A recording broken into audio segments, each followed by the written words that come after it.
नमस्कार साथियों। Daily India current affair के सेशन में आपका स्वागत है। आज का सेशन रहेगा साथियों 26 सितंबर 2024 इंडिया करंट अफेयर्स का। इस सेशन के अंदर साथियों जितने महत्वपूर्ण प्रश्न बने हैं इंडिया करंट अफेयर्स के वो मैं आपके साथ शेयर करूंगा। साथ ही उन प्रश्नों से जुड़े हुए जो महत्वपूर्ण तथ्य आपसे पूछे जा सकते हैं उस पर भी जानकारी साझा करूंगा। सेशन आपको पसंद आए तो इसे लाइक व शेयर जरूर कीजिएगा। कम समय में क्वालिटी कंटेंट के लिए साथियों जुड़े रहिए इन्फ्यूजन नोट से। इस सेशन का आपको जो पीडीएफ है वो इन्फ्यूजन नोट्स के व्हाट्सएप और टेलीग्राम चैनल पर है जो मिल जाएगा। आज के दिन का पहला क्वेश्चन आपसे पूछा गया है कि हाल ही में पीएम यानी पीएम मोदी जी के द्वारा साथियों कहाँ समिट ऑफ द फ्यूचर को संबोधित किया गया। इंपॉर्टेंट क्वेश्चन साथियों ये रहेगा और आपसे पूछा जा सकता है कि हाल ही में पीएम मोदी ने कहाँ समिट ऑफ द फ्यूचर को संबोधित किया, तो न्यूयॉर्क के अंदर। प्रधानमंत्री नरेंद्र मोदी ने न्यूयॉर्क में संयुक्त राष्ट्र महासभा में समिट ऑफ द फ्यूचर को संबोधित किया। मोदी जी ने कहा कि डिजिटल बुनियादी ढांचा यानी साथियों आर्टिफिशियल इंटेलिजेंस और जो भी टेक्नोलॉजी बढ़ रही है वह व्यवधान यानी समस्या नहीं है बल्कि विश्व को जोड़ने वाले पुल की तरह होना चाहिए। यानी इससे जो डिजिटल जो परिवर्तन हो रहा है वो साथियों क्या है कि विश्व को जोड़ने वाले एक पुल की तरह होना चाहिए। तो इंपॉर्टेंट रहेगा कि पीएम ने कहा समिट ऑफ द फ्यूचर को संबोधित किया, तो आपका आंसर हो जाएगा वही न्यूयॉर्क के अंदर किया। और उन्होंने कहा कि जो डिजिटल परिवर्तन हो रहा है वो विश्व को जोड़ने वाले एक पुल की तरह होना चाहिए। इंपॉर्टेंट रहेगा, इस प्रकार के क्वेश्चन पूछे जाते हैं। अगला क्वेश्चन साथियों आपसे पूछा है कि हाल ही में विमानन मंत्रालय ने किस नई एयरलाइन को मंजूरी दी है। ये क्वेश्चन भी काफी इंपॉर्टेंट आपके लिए रहने वाला है। आपसे पूछा है कि हाल ही में विमानन मंत्रालय ने किस नई एयरलाइन को मंजूरी दी है, तो संख एयरलाइन को। उत्तर प्रदेश की पहली अनुसूचित एयरलाइन संख एयर को हाल ही में विमानन मंत्रालय से मंजूरी मिली है। यह एयरलाइन लखनऊ और नोएडा को अपने हब के रूप में स्थापित कर भारत के प्रमुख शहर को जोड़ने की योजना बना रही है। तो ये क्वेश्चन इंपॉर्टेंट रहेगा, आपको याद रखना है। संघ एयरलाइन को है जो साथियों हाल ही के अंदर विमानन मंत्रालय के द्वारा है जो साथियों मंजूरी दे दी गई है। इंपॉर्टेंट रहेगा उत्तर प्रदेश वालों के लिए, तो काफी इंपॉर्टेंट ये क्वेश्चन रहने वाला है। आगे बात करें साथियों अगले क्वेश्चन की। अगला क्वेश्चन आपसे पूछा है कि हाल ही में यूके संसद में ग्लोबल प्रेस्टीज अवार्ड किसे दिया गया। इंपॉर्टेंट मान के चलिएगा और आपसे ये क्वेश्चन कंफर्म आगामी प्रतियोगिता परीक्षा में पूछा जाएगा। आपने पूछा है कि हाल ही में यूके संसद में ग्लोबल प्रेस्टीज प्रेस्टीज अवार्ड है जो किसे दिया गया, विनोद बच्चन को। प्रसिद्ध बॉलीवुड निर्माता विनोद बच्चन को भारतीय फिल्म उद्योग में उनके उत्कृष्ट योगदान के लिए यूके संसद के हाउस ऑफ लॉर्ड्स में प्रतिष्ठित ग्लोबल प्रेस्टीज अवार्ड से सम्मानित किया गया है। तो ये क्वेश्चन कंफर्म आपको याद रखना ही है साथियों। आगामी प्रतियोगिता परीक्षा में सीधा का सीधा है जो आपसे पूछा जा सकता है कि हाल ही में यूके संसद में ग्लोबल प्रेस्टीज अवार्ड किसे दिया गया, तो आंसर हो जाएगा विनोद बच्चन को दिया गया। इसलिए साथियों कि ये फिल्म निर्देशक और भारतीय फिल्म उद्योग में जो इन्होंने शानदार कार्य किया है जिसके चलते साथियों इनको सम्मानित किया गया है। ये आपको याद रखना है। मोस्ट इंपोर्टेंट क्वेश्चन साथियों ये रहने वाला है, सीधा का सीधा आपसे जो पूछा जा सकता है। आगे बात करेंगे साथियों अगले क्वेश्चन की। अगला क्वेश्चन आपसे पूछा है कि पुणे अंतर्राष्ट्रीय हवाई अड्डे का नाम बदलकर क्या कर दिया गया, यानी किया जाएगा या कर दिया गया, क्योंकि उसको मंजूरी तो है जो साथियों मिल चुकी है। आपसे पूछा है कि हाल ही में पुणे अंतर्राष्ट्रीय हवाई अड्डे का नाम बदलकर क्या कर दिया गया, तो जगत गुरु संत तुकाराम महाराज अंतर्राष्ट्रीय हवाई अड्डा है तो साथियों इसका नाम कर दिया गया है। ये आपको याद रखना है, मोस्ट इंपोर्टेंट रहेगा साथियों। पुणे हवाई अड्डे का नाम बदलकर जगत गुरु संत तुकाराम महाराज इंटरनेशनल एयरपोर्ट किया जाएगा। महाराष्ट्र कैबिनेट ने इस प्रस्ताव को है जो मंजूरी दे दी है। तो ये क्वेश्चन आपके लिए काफी इंपॉर्टेंट रहेगा, सीधा का सीधा एग्जाम के अंदर पूछा जा सकता है कि पुणे अंतर्राष्ट्रीय हवाई अड्डे का नाम बदलकर क्या कर दिया, तो जगत गुरु संत तुकाराम महाराज अंतर्राष्ट्रीय हवाई अड्डा है जो इसको नाम कर दिया गया है। इंपॉर्टेंट ये साथियों रहने वाला है और आपसे आगामी प्रतियोगिता परीक्षा में पूछा जाएगा। आगे बात करेंगे साथियों अगले क्वेश्चन की। अगला क्वेश्चन आपसे पूछा है कि हाल ही में यूएसए की राष्ट्रीय क्रिकेट लीग का आयुक्त किसे नियुक्त किया गया है। ये इंपॉर्टेंट क्वेश्चन साथियों रहेगा। आपसे पूछा है कि हाल ही में यूएसए की राष्ट्रीय क्रिकेट लीग का आयुक्त किसे नियुक्त किया गया है, तो आपका आंसर हो जाएगा होरुन लोगर्ट को। किसको नियुक्त किया गया है, होरुन लोगर्ट को है जो साथियों यूएसए की राष्ट्रीय क्रिकेट लीग का आयुक्त नियुक्त किया गया है। होरुन लोगर्ट अमेरिकी राष्ट्रीय क्रिकेट लीग के आयुक्त बने। वाशिंगटन अमेरिका की राष्ट्रीय क्रिकेट लीग ने अंतर्राष्ट्रीय क्रिकेट परिषद के पूर्व सीईओ होरुन लोगर्ट को आयुक्त नियुक्त किया है। तो ये क्वेश्चन इंपॉर्टेंट साथियों रहेगा और आपसे सीधा का सीधा है जो आगामी प्रतियोगिता परीक्षा में पूछा जा सकता है। इंपॉर्टेंट इसको मान के चलिएगा क्योंकि क्वेश्चन आपसे आगामी प्रतियोगिता परीक्षा में पूछा जा सकता है। हाल में भारत ने किस देश में 2 नए वाणिज्य दूतावास खोलने की घोषणा की है? तो यूएसए।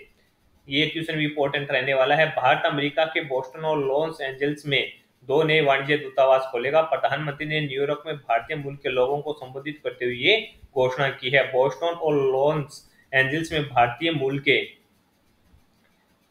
लोगों की संख्या तेजी से बढ़ी और वे लंबे समय से इन दोनों शहरों में भारतीय वाणिज्य दूतावास शुरू करने की मांग कर रहे थे। तो ये क्वेश्चन काफी इंपॉर्टेंट साथियों रहेगा और सीधा का सीधा है जो आपसे पूछा जा सकता है कि हाल ही के अंदर भारत ने कहां पर साथियों 2 नए वाणिज्य दूतावास खोलने की घोषणा की है? तो आंसर हो जाएगा यूएसए के अंदर है जो इसकी घोषणा की गई है। इंपॉर्टेंट ये साथियों रहने वाला है, सीधा का सीधा है जो आपसे पूछा जा सकता है। आगे बात करेंगे साथियों अगले क्वेश्चन की। अगला क्वेश्चन आपसे पूछा है कि वैश्विक जलवायु हानि और क्षति कोष का पहला निदेशक है किसे नियुक्त किया गया है? तो इब्राहिमा शेख को। ये क्वेश्चन इंपॉर्टेंट है और कंफर्म मान के चलिएगा, आगामी प्रतियोगिता परीक्षा में आपसे कंफर्म ये क्वेश्चन पूछा भी जाएगा। आपसे पूछा गया है कि वैश्विक जलवायु हानि और क्षति कोष का पहला निदेशक किसे नियुक्त किया गया है? इब्राहिमा शेख। जलवायु परिवर्तन पर संयुक्त राष्ट्र फ्रेमवर्क कन्वेंशन ने घोषणा की है कि जलवायु जनित आपदाओं से प्रभावित देशों की सहायता के लिए हानि और क्षति पर प्रतिक्रिया कोष के बोर्ड ने सेनेगल के वित्त विशेषज्ञ इब्राहिमा शेख डियोंग को अपना पहला निदेशक नियुक्त किया है। इनका जो कार्यकाल है साथियों वो 4 साल के लिए रहेगा।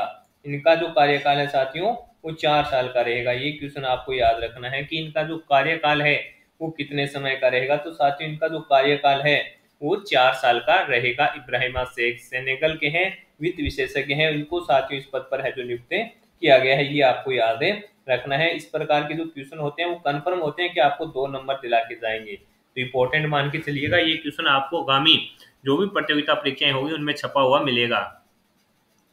अगला क्वेश्चन आपसे पूछा है कि हाल ही में अंतर्राष्ट्रीय अंतरिक्ष स्पेस स्टेशन पर सबसे लंबे समय तक रहने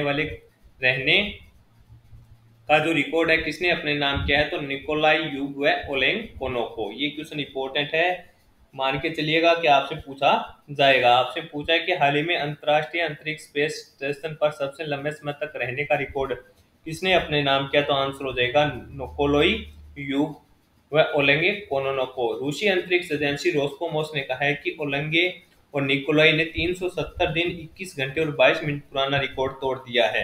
यानी पहले जो ये रिकॉर्ड था ये टूट गया। ये साथियों 374 दिन रहे हैं, जो सितंबर 2023 में रूस के संगाई प्रोक्वी व दमेत्री पेडलिन तथा अमेरिकी फ्रांसी रूबियो द्वारा स्थापित किया गया था। अब ये 374 दिनों के आसपास रहे हैं साथियों। तो ये कहां से हैं? तो इनका जो संबंध होगा वो आपके हो जाएगा रूस से। इनका संबंध है जो पूछा जा सकता है कि इनका जो संबंध है वो कहां से है? तो इनका संबंध साथियों रूस से रहने वाला है। तो ये क्वेश्चन अपने आप में इंपॉर्टेंट रहेगा और आपसे है जो साथियों पूछा जा सकता है।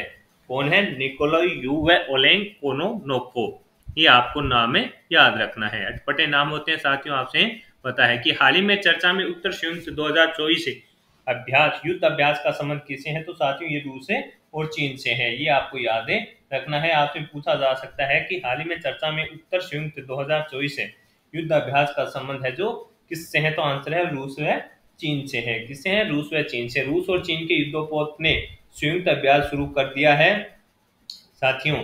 सोवियत युग के बाद यह सबसे बड़ी रूसी नौसैनिक अभ्यास है। रूसी राष्ट्रपति ने युद्धाभ्यास के अवसर पर टेलीविजन के माध्यम से सैन्य अधिकारियों को किए गए संबोधन में कहा कि हम मित्र देशों के साथ सैन्य सहयोग को मजबूत करने पर विशेष ध्यान देते हैं। अभ्यास भूमध्य सागर से प्रशांत महासागर तक आयोजित किया गया है। ये आपको याद रखना है साथियों, इंपॉर्टेंट रहेगा। इस प्रकार के जो क्वेश्चन होते हैं साथियों वो पूछे जाते हैं एग्जाम के अंदर। आगे बात करेंगे साथियों अगले क्वेश्चन की। अगला क्वेश्चन आपसे पूछा है कि 7वीं आवधिक श्रम सर्वेक्षण रिपोर्ट के अनुसार बेरोजगारी दर है जो भारत में कितनी है? तो 3.2% है। ये आंकड़े 2023-24 को लेकर है जो साथियों जारी किए गए हैं। ये जो आंकड़े हैं वो 2023-24 को लेकर जारी किए गए हैं। तो इस प्रकार के जो क्वेश्चन होते हैं वो इंपॉर्टेंट होते हैं और एग्जाम के अंदर सीधे के सीधे पूछे जाते हैं। आज के सेशन के अंदर साथियों जितने ही महत्वपूर्ण पर्सन अपने इंडिया करंट अफेयर्स के बन रहे थे वो देखे हैं साथियों। उन पर्सनों से जुड़े हुए जो महत्वपूर्ण तथ्य है मैंने आपके साथ शेयर कर दिए हैं। सेशन आपको पसंद आया है तो इसे लाइक और शेयर जरूर कीजिएगा। कम समय में साथियों क्वालिटी कंटेंट के लिए जुड़े रहिए इन्फ्यूजन नोट से। मेरा प्रयास है साथियों कि आपको जो भी करंट अफेयर्स मिले वो कम समय में मिले, और इससे बाहर साथियों आपका करंट अफेयर्स का क्वेश्चन जाएगा नहीं। यानी कोई भी एग्जाम होगा तो कम से कम साथियों अगर उस एग्जाम के अंदर 10 क्वेश्चन करंट अफेयर्स के बनने हैं तो अपने 8 या 9 क्वेश्चन साथियों इसी क्लास से कवर कर लेंगे। जो पीछे भी एग्जाम हुए हैं उनमें लगभग क्वेश्चन अपने इसी 10 मिनट 12 मिनट वाली क्लास से आए हैं। तो यह प्रयास अगर आपको पसंद आ रहा है तो इसे लाइक और शेयर जरूर कीजिएगा और जुड़े रहिएगा इन्फ्यूजन नोट्स से। पीडीएफ आपको इन्फ्यूजन नोट्स के टेलीग्राम है व्हाट्सएप चैनल पर है जो निःशुल्क मिल जाएगी। मिलेंगे साथियों अगले सेशन के लिए, तब तक जय हिंद। लगातार तैयारी करते रहिए, सफलता कभी ना कभी तो साथियों मिलेगी ही। इसी उम्मीद के साथ कि आपको जल्द ही है जो कामयाबी मिलेगी इन्फ्यूजन नोट्स आपकी लिए है जो डेली करंट अफेयर्स को जो बेहतरीन कंटेंट है वो प्रोवाइड करवाता रहेगा। तो धन्यवाद, जुड़े रहिएगा।